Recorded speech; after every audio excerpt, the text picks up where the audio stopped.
Hello and welcome back to the channel. Welcome back to another tactics video as the run-in of FM22 comes towards the end. FM23 comes out on the 8th of November, of course, and we will be switching over to that. We'll be taking a little break in between the end of FM22 and the start of FM23 beta coming out probably at the end of October. Look out on the channel tomorrow for another video from our Road to Glory series as we look to wrap that series up as well. We're doing pretty well as things go, and hopefully we can wrap that up in the coming week or two to give ourselves some time off before FM23.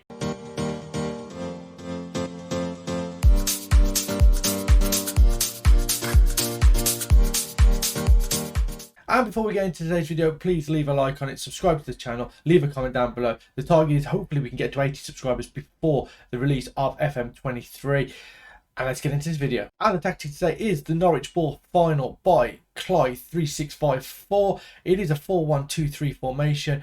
4 at the back with 2 complete wing backs, 2 ball playing defenders, a sweeper keeper on support, of course, defensive midfielder on support, and then 2 shadow strikers on attack and 3 false nines on support. Positive mentality, much shorter passing, play out of defence, low crosses, work the ball into the box, much higher tempo. In transition, roll it out, counter, counter press, and out of possession, a much higher line of engagement. Trigger press much more often, prevent short goalkeeper distribution, and use the offside trap. Now we've given this to multiple teams across the continent. 8 teams this time, sorry. 7 of the top leagues in Europe, as we've done before, along with Norwich City, because it's called Norwichball. We've given it to them as well in the Championship. And let's have a look how this tactic performed. So we are going to start with Norwich, and an absolute shock here as Norwich of the Championship win the Carabao Cup in 2022. Let's have a quick look at their run in this competition. And this run to winning the Carabao Cup: beating Accrington in the first round, Leicester in the second round, Stockport in the third round, Swansea in the fourth round, Coventry City in the round after that, semi-final victory over Spurs 5-3 on aggregate, drawing with them 3-3 at Spurs, and then beating them 2-0 at home, and then a 7-0 victory in the final against Manchester City. We normally look at how these formations play out, so let's have a look at how this one plays out. We pause it here right at the start. If you just look here, the 2 centre-backs sit there, defensive midfielder just protecting there, the number 8, both full-backs very far forward, crossing the halfway line, and then 1, 2, 3, 4, 5 attacking players, all in that central area of the pitch, in between the lines of the 18-yard box, all very close together as well. And we just watch this play now as the left full-back gets forward. His passes, man, I'm guessing the cross is going to come into the box here. I mean, it's one-on-one at the far post there as Teemu Pukki gets the opening goal on 28 minutes. Second goal's a free kick, so not really too much to say about this. McLean with a great ball in and headed by Josh Sargent to make it 2-0 on the half-an-hour mark. Third goal and work down the right-hand side into Teemu Pukki, one-on-one with the goalkeeper. They've just carved Manchester City open here. I mean, I'm so surprised at how well this formation works. I mean, it is set up for Norwich, so it shouldn't be a massive surprise as McLean puts this ball in, header at the near post, 4-0 here, 42 minutes into the game as well. Second half, dispossessed there by Isaac Hayden into Josh Sargent in the inside left channel. He pulls it back to Isaac Hayden, who beats Norwich to make it 5 just after half time. Teemu Pukki from the penalty spot to make it 6. That is his hat-trick. And the 7th, another set piece, McLean's corner in, and Gibson getting up, winning the header across the goalkeeper to make it 7-0. I mean, just looking at the stats as well, if you just look at the team Manchester City put out: Bellerin, Phillips, Ake, Cancelo, Rodrigo, Gundogan, De Bruyne, Grealish, Mahrez and Dybala. It's a team that really should have, it should have beaten Norwich in all fairness, and it only provided 4 shots to Norwich's 19, 13 on target, 7 of them hit the back of the net, 3.1 XG. Absolutely tremendous stuff. This tactic has done wonders. I know this was set up specifically for this Norwich team, but this is unreal.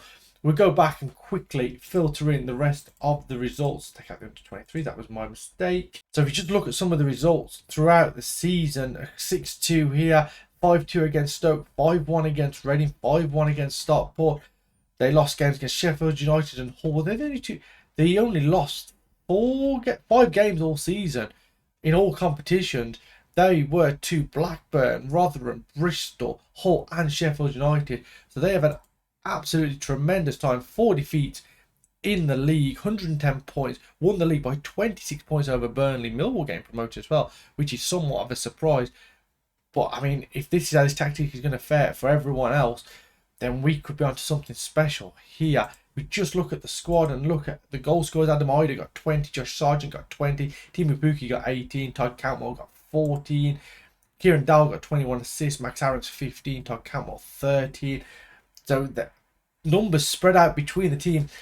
Not one player really excelling in the goals, but 1, 2, 3, 4, 5, 6, 7 players hitting double figures, 2 getting 20 or more.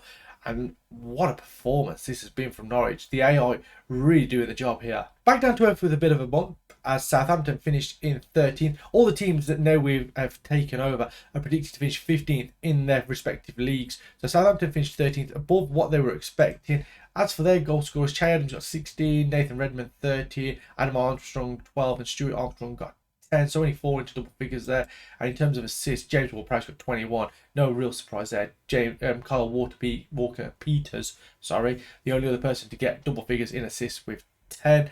We just look at their schedule as well. Bring the competitions back in because that was annoying me a little bit. So in the Carabao Cup, they got knocked out by Manchester United 4-3. A lot of defeats here early on in the season. 6-3 to Man City, 4-2 to Brentford.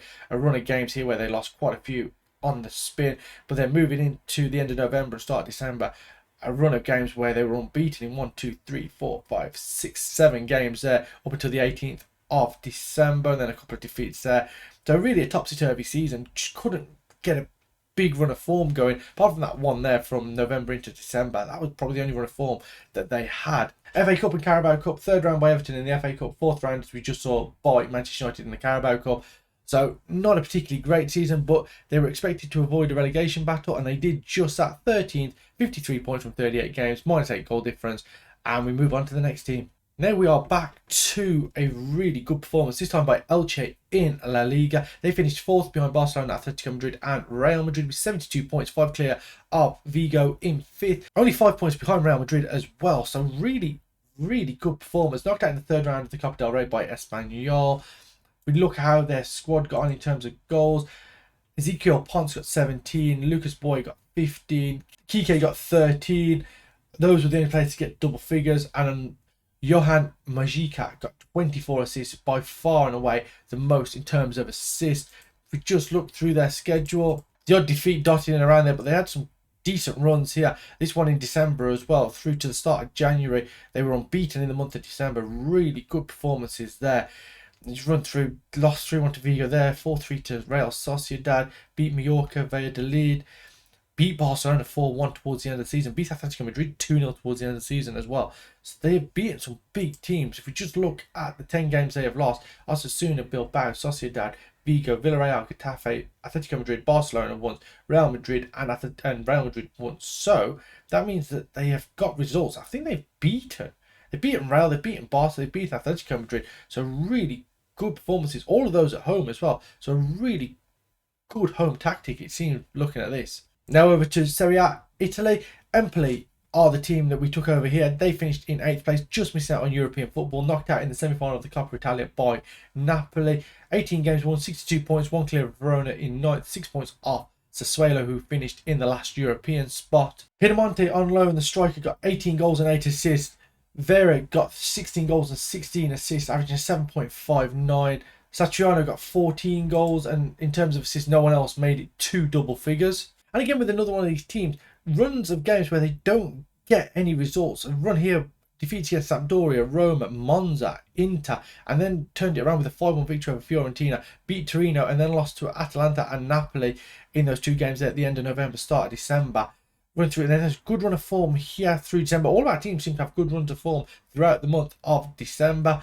Unbeaten until they played Lazio on the 8th of January, and then lost 3-2 to Juventus after that, but then beat Juventus in the next game in the Coppa Italia 3rd round, beat Sassuolo in the Coppa Italia quarter-final, and then in the semis, as we saw, they lost to Napoli 4-2 in the first leg, 3-0 in the second leg, and they end off the season in pretty good form. Apart from that 6-1 defeat to Atalanta and the 3-2 defeat to Verona, victories here over Bologna, over Udinese, over Cremonese, over Fiorentina, draw against Torino, draw against Napoli, draws against Inter and Roma, and a victory over Monza. Decent end to the season, which got them probably into that 8th place. It looks if they got to 6th, down to 7th, and then Just seems as if they remained in 8th actually for the last 6 or 7 games. So that good run of form kept them there. Verona really putting on the pressure. One surprising here is Milan down in 10th place. Really poor season for them. Germany and its Union Berlin, and no real surprises, Bayern Munich win the league with 86 points, 2 defeats all season to Bayer Leverkusen and Freiburg.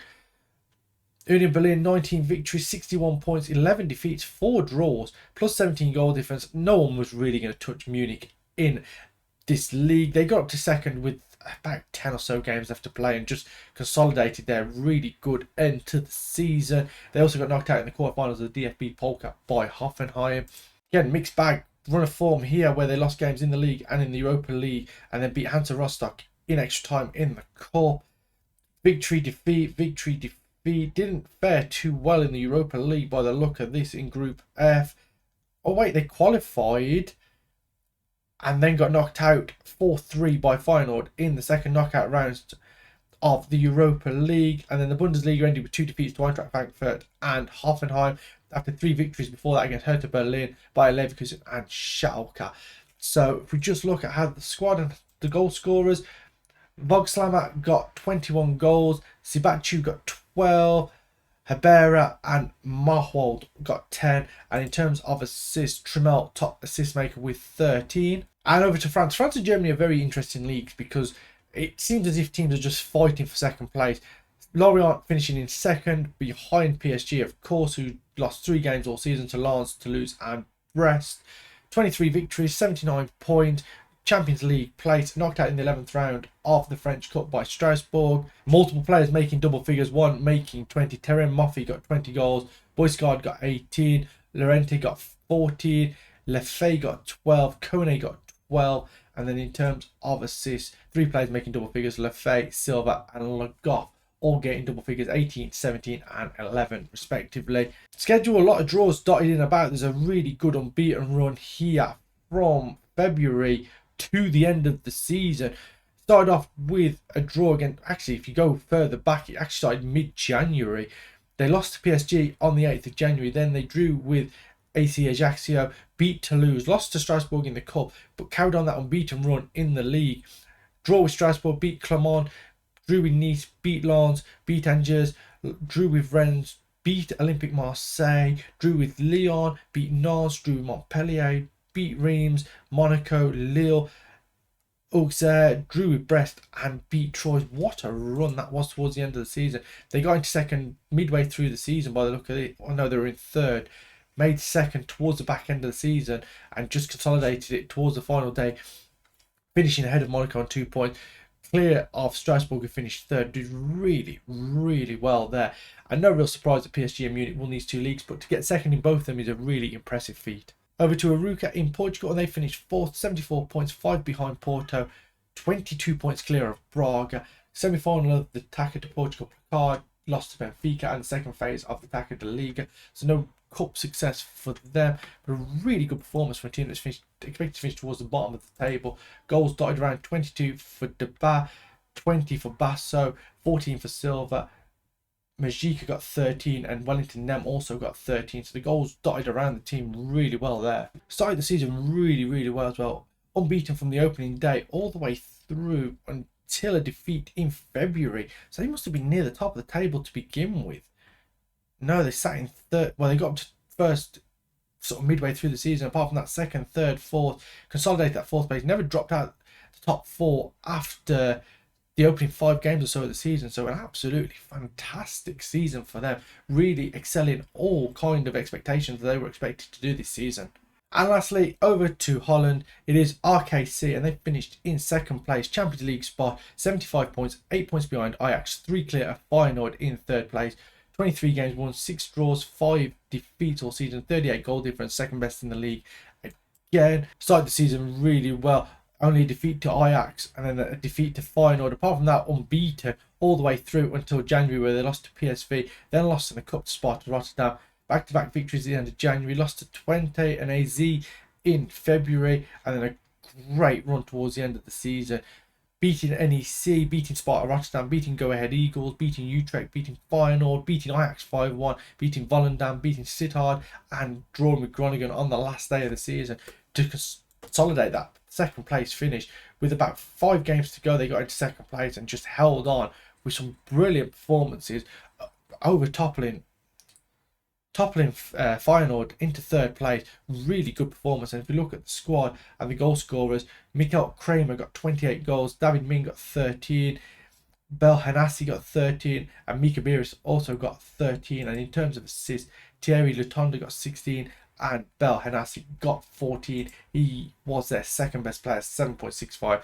Mikael Kramer top of the average rating of 7.83. Before we go, we'll just have a look at the European competitions. And Bayern Munich won the Champions League, beating Real Madrid 2-1 in the final. Arsenal beat Man United 2-1 in the Europa League final. And in the Conference League, Fenerbahce beat Nice 2-1. That rounds up the European competition winners.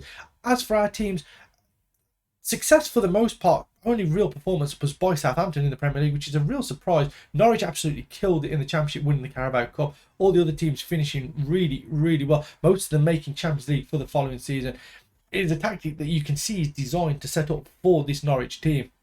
But some of the other teams, some of these other lower ranked teams in these divisions around Europe, really making the most of it and really putting in some good performances. If you enjoyed today's video, please leave a like on it, subscribe to the channel, and check out the channel tomorrow for a special episode from our Road to Glory save with Aston Villa. Hopefully we'll see you there. Thank you for watching and goodbye.